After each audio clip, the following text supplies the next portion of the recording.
Yun mga idol, susubukan na natin tong paliparin pagkatapos natin i-set up yung propeller niya at saka yung landing gear. What? Bro, what are you talking about, man? Subukan natin ngayon i-flight yung ating drone.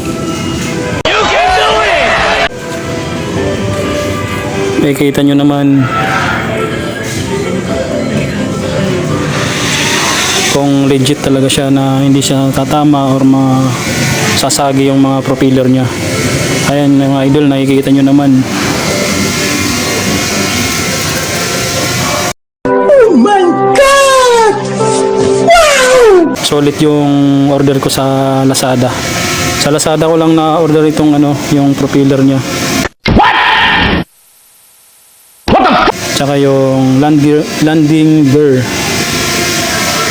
Pero yung drone hindi kasama yon. Yung lang niya, yung accessories lang.